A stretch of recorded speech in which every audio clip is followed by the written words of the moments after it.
Hi welcome to Jonas kitchen. മോനെ പച്ചമുളക് ഇട്ട് ഫ്രൈ വേണമെന്ന് പറഞ്ഞപ്പോൾ ചിക്കനും 2 കാട ഉണ്ടായിരുന്നു കേട്ടോ. അപ്പോൾ അതിനൊരു മസാല ഉണ്ടാക്കണേ. അതിന് പച്ചമുളക്, മല്ലിച്ചപ്പ്, പുതിന, മഞ്ഞൾപ്പൊടി, കുറച്ച് കറിവേപ്പിൻ്റെ ഇല, കസ്തൂരി മേത്തി, അതേപോലെ തന്നെ ജിഞ്ചർ ഗാർലിക് പേസ്റ്റ്, 1 സ്പൂൺ തൈര്, കുറച്ച് നാരങ്ങ നീരൊക്കെ ചേർത്ത് ഉപ്പൊക്കെ ഇട്ട് നല്ലതുപോലെ അടിച്ച് ചിക്കനിലും കാടയിലൊക്കെ മാരിനേറ്റ് ചെയ്ത് ഞാനൊരു 5-8 മണിക്കൂർ മുന്നേ വെച്ചായിരുന്നു കേട്ടോ. അങ്ങനെ ആകുമ്പോൾ അതിൽ നല്ല എരിവൊക്കെ പിടിച്ച് നല്ല സോഫ്റ്റായും വരിക. നമ്മൾ ഈ പൊരിച്ചെടുക്കുമ്പോൾ നല്ല കോട്ടിങ് കിട്ടാൻ വേണ്ടിയിട്ട് നമ്മൾ പൊരിച്ചെടുക്കുന്ന സമയത്താണ് നമ്മൾ മാവുകളൊക്കെ ചേർക്കാൻ പാടുള്ളൂ കേട്ടോ. അതിൻ്റെ അളവ് 2 സ്പൂൺ കോൺഫ്ലവർ ആണെങ്കിൽ 1/2 സ്പൂൺ കടലമാവ് ചേർക്കാൻ പാടുള്ളൂ. അപ്പോൾ നല്ലൊരു ഫ്രൈ തന്നെ നമുക്ക് കിട്ടും. അപ്പോൾ ഞാൻ പാൻ വെച്ച് വെളിച്ചെണ്ണയാണ് ഒഴിച്ചു കൊടുത്തത്. അതിനുശേഷം കാട 2 ഇട്ട് കൊടുത്തിട്ടൊന്ന് ഫ്രൈ ചെയ്തെടുക്കാം കേട്ടോ.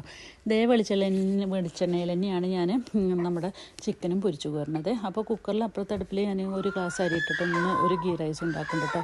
അപ്പോൾ സവോളയൊന്നും ഫ്രൈ ചെയ്യണമൊന്നും ഗീ റൈസിൽ ഇഷ്ടമല്ല, പ്ലെയിൻ ആയിട്ടുള്ളതാണ് മോനും ഇഷ്ടം. അപ്പോൾ അതുകൊണ്ട് ഞാൻ 1 ഗ്ലാസ് അരിക്ക് 2 ഗ്ലാസ് വെള്ളമൊക്കെ ഒഴിച്ച് തിളച്ച് വരുന്ന സമയത്ത് 6 kg അതുപോലെ തന്നെ പട്ടിയും ഗ്രാമ്പും ഇലയ്ക്കൊക്കെ ഇട്ടിട്ട് ഒന്ന് ഒരു അരിയൊക്കെ കഴുകിയിട്ട് ഒരു മീഡിയം ഫ്ലെയിമിലിട്ട് ഒരു വിസിലടിച്ച് ഓഫ് ചെയ്തിട്ടാൽ നല്ല ഒരു ഒട്ടിപ്പിടിക്കാത്ത നല്ലൊരു നെയ്ച്ചോറ് നമുക്ക് കിട്ടും കേട്ടോ. അപ്പോൾ ഉണ്ടല്ലേ നമ്മൾ ഈ ചിക്കനിൽ നല്ല കോട്ടിങ് ഒന്നും ഇളകാതെ നല്ല കറക്റ്റ് കോട്ടിങ്ങിന് നമുക്ക് കിട്ടും. അങ്ങനെ നമ്മൾ പൊരിക്കുന്ന സമയത്ത് പൊടികൾ ഇട്ട് കൊടുക്കും കേട്ടോ.